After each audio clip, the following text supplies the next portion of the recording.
Hello guys, I'm Alex Arovsky, and today at Raevsky School we're going to talk about the diseases that can be healed with psychic energy. Number one is not a disease at all, it is the damage that was caused to the tissue or an organ of the patient. Mechanical damage. You can, as a healer, give an impulse with your kind and strong willpower, an impulse with the support to the organ to help it heal faster, to help it regenerate. And the process will go much faster. Of course, you must believe in it and the patient must believe in you. It is a very important rule. Number two, it is the infections and viruses. Every infection and virus actually has its own mind. It's not only the bacteria or the type of this. It is the mind behind this disease. And you, as a healer, you send your psychic energy to the body of the patient, to his organism, to his system, and then you start, groping for the mind, the dangerous mind inside.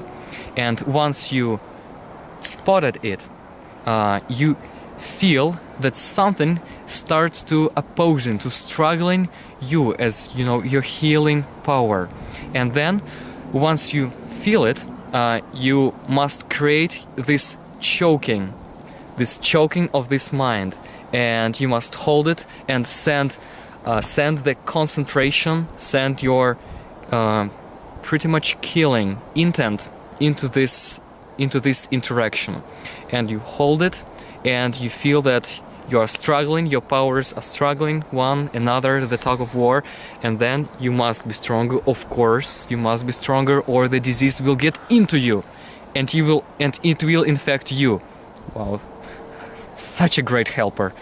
So you must hold this fight, and then it will start crumbling under your will. It will start losing its power, and you feel like its neck is just snapped.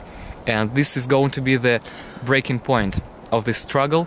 And after that, once it happens, you feel it as a healer, the sudden relief. Your patient feels this also, as the weight has just fallen off his shoulders, and the progression of the disease will stop, and it will slowly descend and vanish and start disappearing after this moment. But you must win this war. You must be stronger. The third type is the most interesting one, because we in our Western civilization, Western mindset and Western medicine don't believe in this stuff. It is the larvas.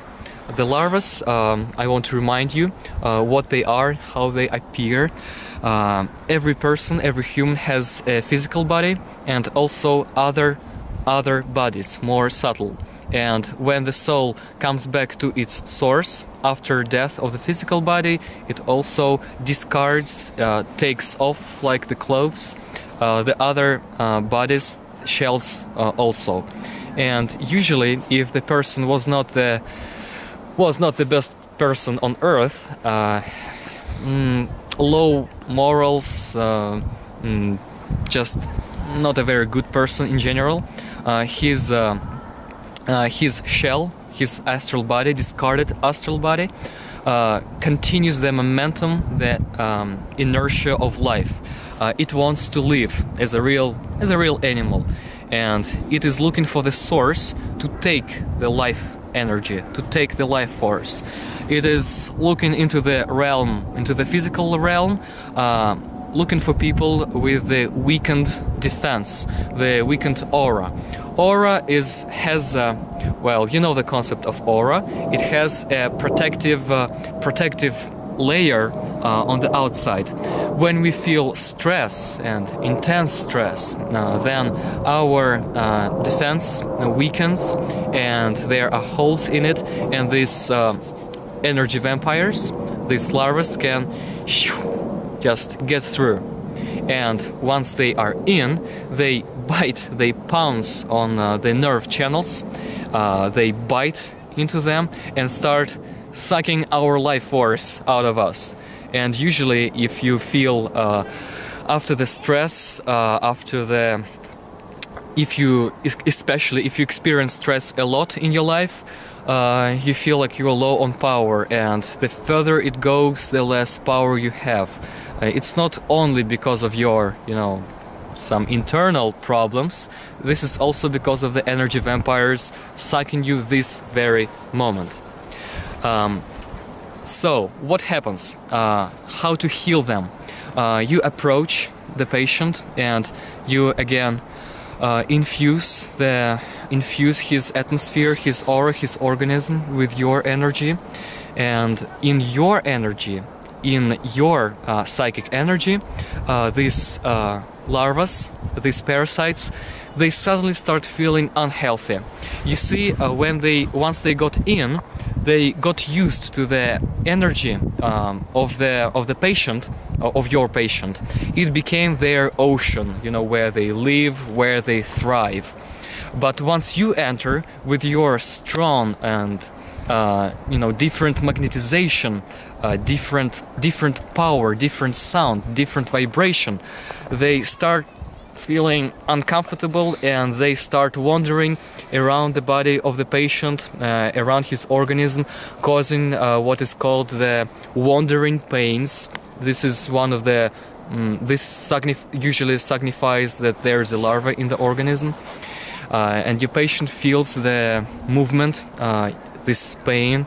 You also feel this. You give the order to your psychic energy to pull it out of the body of the patient, and you feel how it comes to the surface of its organism, whenever it is, whichever surface, and it touches the surface and then starts evaporating while you're pulling it out, and it is evaporating right on the point of extraction, because larvas get accustomed to our organism. It becomes their home, and it's very hard for them to exist, almost impossible to exist in the outer world. They seek for the body to get in. So this is how you help. Okay, short summary. Healing the wounds and mechanical damage to the organism, to the body, you can speed up the regeneration. Then, viruses and infections. You find the mind, you choke it. By the way, don't infuse it with psychic energy, you will feed it. Exactly, choke it to death. Snap its neck.